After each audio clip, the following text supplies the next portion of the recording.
Hi friends, ಹೇಗಿದ್ದೀರಾ ಎಲ್ಲರೂ? ನಾನಿವತ್ತು ಪಾಲಕ್ ಪರೋಟ ಮಾಡ್ತಾಯಿದ್ದೀನಿ. ತುಂಬಾ ಸಿಂಪಲ್ಲಾಗಿ ಈಸಿಯಾಗಿ ಮಾಡ್ಕೋಬೋದು, ಹಾಗೆ ತುಂಬಾ ಹೆಲ್ದಿ ಕೂಡ. ಹಾಗೆ ಪ್ಲೀಸ್ ಸಬ್ಸ್ಕ್ರೈಬ್ ಮಾಡ್ಕೊಳ್ಳಿ, ಹಾಗೆ ಸಪೋರ್ಟ್ ಮಾಡ್ತಾಯಿರಿ. ಲೈಕು ಕಮೆಂಟು ಮಾಡಿ ಫ್ರೆಂಡ್ಸ್, ಹೀಗೆ ಸಪೋರ್ಟ್ ಮಾಡ್ತಾಯಿರಿ. ಪಾಲಕ್ ಸೊಪ್ಪು ತುಂಬಾ ಒಳ್ಳೆಯದು ದೇಹಕ್ಕೆ. ಆ ಕಾರಣದಿಂದ ಇದನ್ನ ಇವಾಗ ನಾನು ಪರೋಟ ಮಾಡಿ ತೋರಿಸ್ತಾ ಇದ್ದೀನಿ. ತುಂಬಾ ಚೆನ್ನಾಗಿರುತ್ತೆ ಬೆಳಗ್ಗೆ ನಾಷ್ಟಾಗೆ. ನೀವು ಒಂದು ಸಲ ಟ್ರೈ ಮಾಡಿ ಫ್ರೆಂಡ್ಸ್. ನಾನಿಲ್ಲಿ ಅರ್ಧ ಕೆ ಜಿಯಷ್ಟು ಹಿಟ್ಟು ತೊಗೊಂಡಿದ್ದೀನಿ, ಗೋಧಿ ಹಿಟ್ಟು. ನೋಡಿ, ಅರ್ಧ ಕೆ ಜಿ ಹಿಟ್ಟು ತೊಗೊಂಡಿದ್ದೀನಿ ನಾನು. ತುಂಬ ಸಾಫ್ಟಾಗಿ ಬರುತ್ತೆ ಇದು ಪರೋಟ. 1 ಚಮಚದಷ್ಟು ಉಪ್ಪು ಹಾಕ್ಕೊಳ್ತಾ ಇದ್ದೀನಿ, ನೋಡ್ಕೊಂಡು ಹಾಕ್ಕೊಳ್ಳಿ ರುಚಿಗೆ ತಕ್ಕಷ್ಟು. 1 ಚಮಚದಷ್ಟು ಜೀರಿಗೆ ಹಾಕ್ಕೊಳ್ತಾ ಇದ್ದೀನಿ. 1 ಚಮಚದಷ್ಟು ಓಮ್ ಕಾಳು ಹಾಕ್ಕೊಳ್ತಾ ಇದ್ದೀನಿ ಉಜ್ಜಿಬಿಟ್ಟು. 1 ಚಮಚದಷ್ಟು ಖಾರದ ಪೌಡ್ರ್ ಹಾಕ್ಕೊಳ್ತಾ ಇದ್ದೀನಿ. ಬೆಳ್ಳುಳ್ಳಿ, ಶುಂಠಿ, ಹಸಿಮೆಣಸಿನ್ಕಾಯಿ ಜಜ್ಜಿಬಿಟ್ಟು ತರಿಯಾಗಿ ಅದನ್ನು ಕೂಡ ಸೇರಿಸ್ಕೊತಾ ಇದ್ದೀನಿ ಫ್ರೆಂಡ್ಸ್. ತುಂಬಾ ಚೆನ್ನಾಗಿರುತ್ತೆ. 2 ಹಸಿಮೆಣಸಿನ್ಕಾಯಿ ತೊಗೊಂಡಿದ್ದೀನಿ, ಒಂದು 4ರಿಂದ 5 ಬೆಳ್ಳುಳ್ಳಿ ತೊಗೊಂಡಿದ್ದೀನಿ. ಇವಾಗ 2 ಚಮಚ ತುಪ್ಪ ಕೂಡ ಸೇರಿಸ್ಕೊತಾ ಇದ್ದೀನಿ. 2 ಚಮಚ ಕಡಲೆ ಹಿಟ್ಟು ಹಾಕ್ಕೊಳ್ತಾ ಇದ್ದೀನಿ. ಸ್ವಲ್ಪ ಕೊತ್ತಂಬರಿ ಸೊಪ್ಪು ಹಾಕ್ಕೊಳ್ತಾ ಇದ್ದೀನಿ ಕಟ್ ಮಾಡಿ. ನೋಡಿ, 1 ಕಟ್ಟು ಪಾಲಕ್ ಸೊಪ್ಪು ತೊಗೊಂಡಿದ್ದೆ, ಅದನ್ನೆಲ್ಲ ತೊಳೆದ್ಬಿಟ್ಟು ಚೆನ್ನಾಗಿ ಚಿಕ್ಕದಾಗಿ ಕಟ್ ಮಾಡಿ ಸೇರಿಸ್ಕೊತಾ ಇದ್ದೀನಿ. ಇವಾಗ ಸೇರಿಸ್ಕೊಂಡ್ಮೇಲೆ ಚೆನ್ನಾಗಿ ಮಿಕ್ಸ್ ಮಾಡ್ಕೋಬೇಕಾಗತ್ತೆ. ಎಲ್ಲ ಮಸಾಲ ಕೂಡೋವರೆಗೂ ಚೆನ್ನಾಗಿ ಮಿಕ್ಸ್ ಮಾಡ್ಕೊಳ್ಳಿ.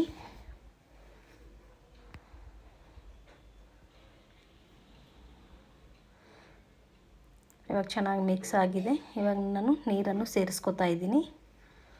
ಫಸ್ಟಿಗೆ ಸ್ವಲ್ಪನೇ ಹಾಕ್ಕೋಬೇಕು, ಹಾಕ್ಕೊಂಬಿಟ್ಟು ಕಲಸಿ ಗಟ್ಟಿಯಾಗಿ ಕಲಿಸ್ಬಿಟ್ಟು ಇಟ್ಕೋಬೇಕಾಗತ್ತೆ. ನೋಡಿ, ನಾನು ಈ ಹದಕ್ಕೆ ಕಲಿಸ್ಕೊಂಡು ಇಟ್ಕೊಂಡಿದ್ದೀನಿ. ನೆನೆಯೋಕ್ಕೆ ಒಂದು 5ರಿಂದ 10 ನಿಮಿಷ ಬಿಟ್ಟರೆ ಸಾಕು. ನೋಡಿ, ಇಷ್ಟು ದಪ್ಪ ಉಳ್ಳೆ ಇದ್ದರೆ ಸಾಕು ಇದು.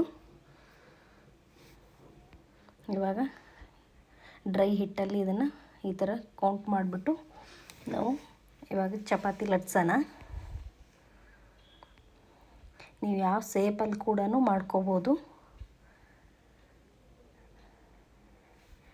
ಇವಾಗ ಸ್ವಲ್ಪ ಇದಕ್ಕೆ ಈ ಥರ ಲಟ್ಟಿಸ್ಬಿಟ್ಟು ಸ್ವಲ್ಪ ತುಪ್ಪನ ಇಲ್ಲಾಂದರೆ ಎಣ್ಣೆನೂ ಹಚ್ಕೋಬೇಕಾಗತ್ತೆ.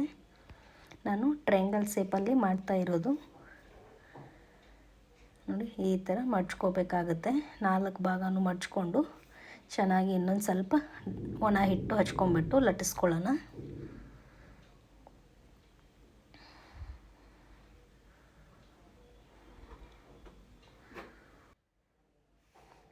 ಇವಾಗ ನೋಡಿ, ನಾವು ಎಷ್ಟು ದಪ್ಪ ಬೇಕು ಅಷ್ಟು ದಪ್ಪ ನೋಡಿಕೊಂಡು ಈ ಥರ ಲಟ್ಟಿಸ್ಕೋಬೇಕಾಗತ್ತೆ. ಜಾಸ್ತಿ ಸಣ್ಣನೂ ಮಾಡ್ಕೊಳ್ಳೋಕೆ ಹೋಗ್ಬೇಡ್ರಿ, ಸ್ವಲ್ಪ ದಪ್ಪಾಗೇ ಇರಬೇಕಾಗತ್ತೆ. ದಪ್ಪ ಇದ್ದರೆ ಸಾಯಂಕಾಲವರೆಗೂ ಚೆನ್ನಾಗಿ ಸಾಫ್ಟಾಗಿ ಇರುತ್ತೆ ಇದು ಚಪಾತಿ. ಪರೋಟ ತುಂಬ ಚೆನ್ನಾಗಿ ಬರುತ್ತೆ ಇದು. ಪಕ್ಕದಲ್ಲಿ ಏನೂ ಇಲ್ಲ ಅಂದ್ರೂ ಹಾಗೆ ಕೂಡ ತಿನ್ಕೋಬೋದು, ಅಷ್ಟು ಚೆನ್ನಾಗಿರುತ್ತೆ.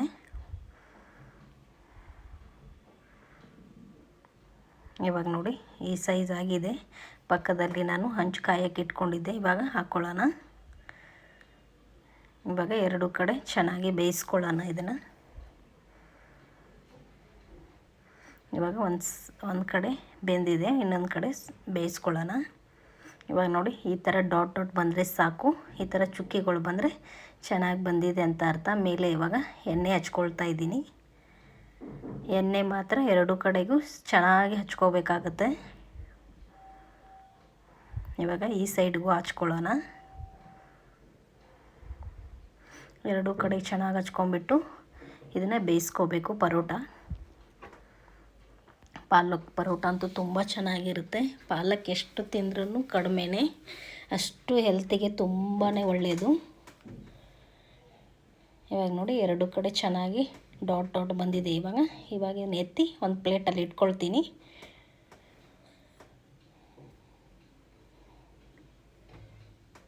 ನೋಡಿ, ಇಷ್ಟೊಂದೆಲ್ಲ ನಾನು ಮಾಡಿ ಇಟ್ಕೊಂಡಿದ್ದೀನಿ ಫ್ರೆಂಡ್ಸ್. ಇವಾಗ ಪ್ಲೇಟ್ಗೆ ಸರ್ವ್ ಮಾಡ್ಕೊಳ್ತಾ ಇದ್ದೀನಿ.